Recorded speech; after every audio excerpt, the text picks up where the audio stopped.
the State Fire Marshal Office, and the Kentucky State Coroner's Mass Casualty Unit.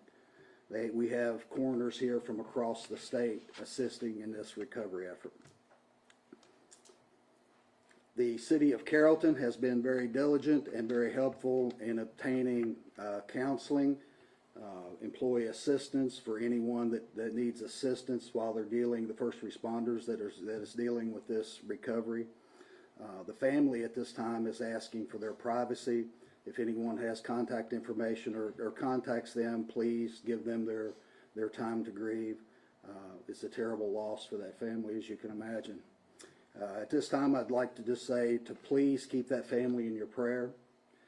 Keep the first responders of Carroll County in your prayers, and keep this community, the Carroll County community, in your prayers. I'll open it up and take a few questions. Also, anything with the recovery, related specifically to the recovery, I'll refer to Tony Crutcher. He's here with me today. He is our emergency management director, and he'll take any questions that I probably can't answer about the recovery effort. Is there any update on the condition of the toddler that was rescued from the fire? I have spoke to the family today. The toddler is improving, is continuing to improve, and the outlook looks promising for the toddler. For those of us who are just getting up to speed, can you go over how many people you've recovered and how many you think were in the house altogether? At this point, we have recovered 3 victims. We believe at this point there is a 4th victim inside the residence. Are you able to say who the 4th victim is? I am not. We're not going to release any names, ages, genders, or anything at this point in the investigation. Can you go into any detail, this might be for either of you, can you go into any detail about how they are going through that rubble? And I'm asking that question because earlier today I saw at one point a couple of people tossing bricks out of their way one at a time. Seemed to be that meticulous. So if you could elaborate a little bit on the task in front of them. That's probably going to be a better question for our emergency management director. I'll let him answer those questions for you. Thank you for the question. First off, please keep this family in your prayers, in your thoughts. Horrible tragedy that occurred yesterday.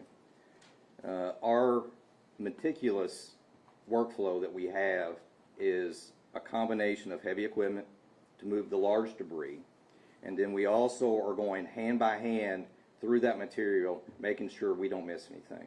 We do have coroner's office from around the state that are assisting with us. We also include dogs that are helping with that search to ensure that we don't miss anything. So it's a lengthy process. It takes time. This started immediately after the fire was out, that investigation, and has continued to this point. We do not know how long this investigation will last as far as recovery efforts. Are those dogs trained to sniff out bodies? They are trained for that purpose, yes. Just to get clarification, when were you able to put out the fire? When did it stop? So approximately 5:59, we got the call yesterday morning.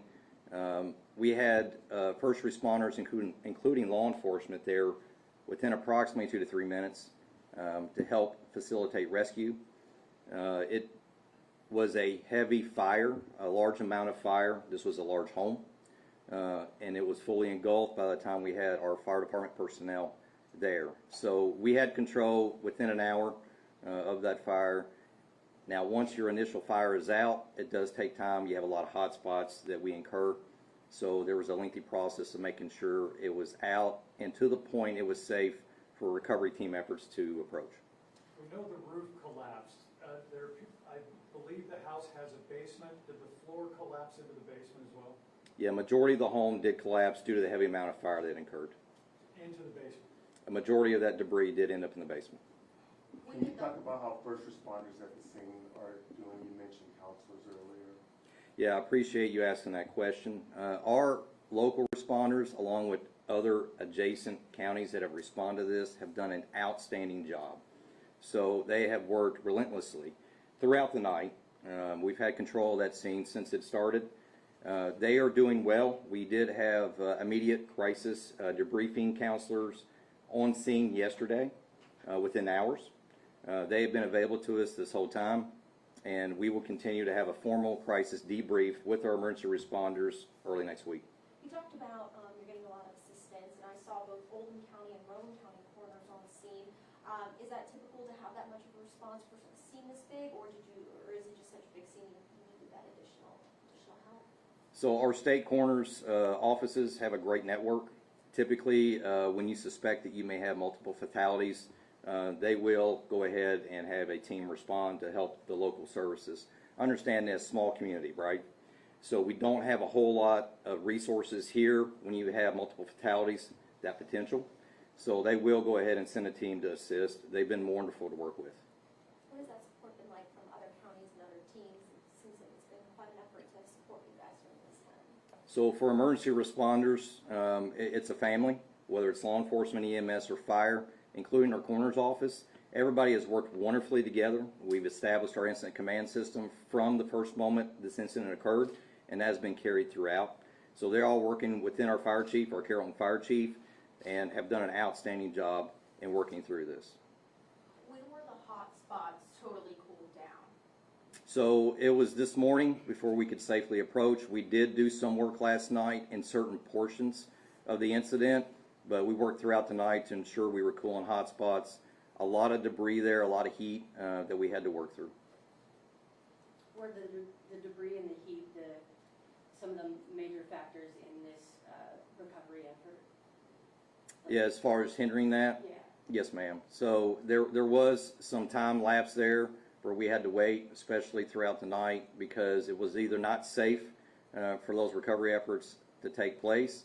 So we had to have good plans to be able to mitigate through that.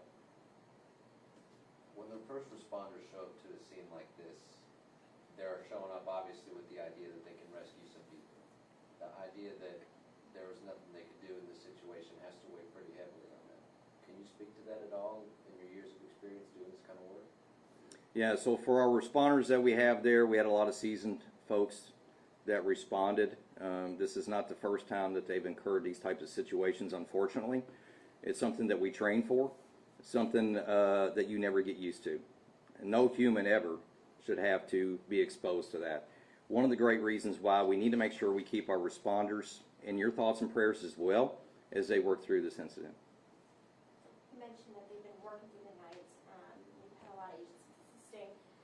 I guess until you potentially find maybe that other victim, how long will, I guess, you be on scene to continue to clean up, and how long does it seem like this take, I guess, depending on recovery efforts? Yeah, so as far as recovery, we'll continue this until we meticulously, again, go through every piece of debris, every piece of that recovery effort to make sure we reclaim as much as we can for the families.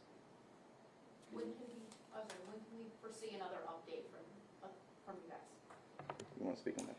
That's just going to be, that really depends upon when we're able to locate the fourth victim, and anytime there's a change, there's not any need of us updating you if we don't have an update. So as soon as we can locate that, what we believe to be in there, the fourth victim, then we'll be back with another briefing. In your tenure, have you ever had this community had a tragedy like this? No, sir. No, sir. I've seen structure fires, but never one with this amount of casualties. Can you confirm if the call for the emergency response came from inside the house or not? There was 2 911 calls that came into the dispatch center. I can't confirm at this time where those calls came from. Was there any issues shutting off the electric at the scene? Do you know that? So as part of any structure fire response, we do make sure that we cease any utilities there from a safety perspective. Utilities was requested early on. They are the ones that are trained and qualified to be able to turn those utilities off. We did have, due to the heat of the fire, some of those utilities severed because of the flames and the heat. But we did go ahead and have them show up. They were there within a reasonable amount of time to be able to disconnect any other utilities. Local utilities, as far as natural gas, was also shut off early on. Did you guys mention the cause here? No, we have not. There is not. We've had the State Fire Marshal again, State Fire Marshal's office, and the Kentucky State Police here to try and determine the cause and origin.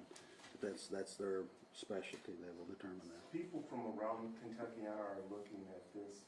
What, is there anything that you guys need people to do? You've mentioned prayer for the family and for the community. Is there anything else that people can do who are looking at this and have concerns and want to help?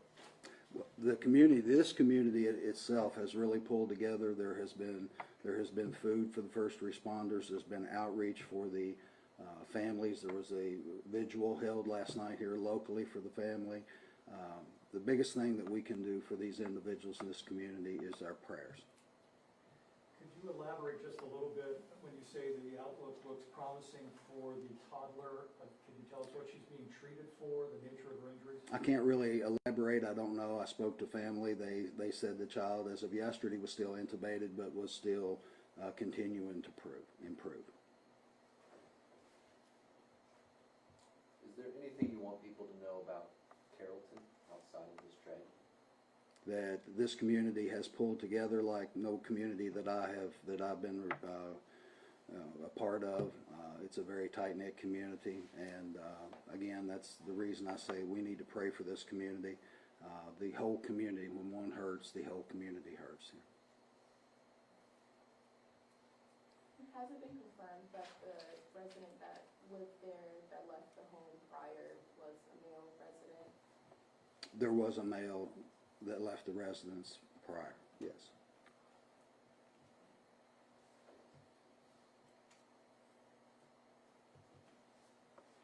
Okay, thank you.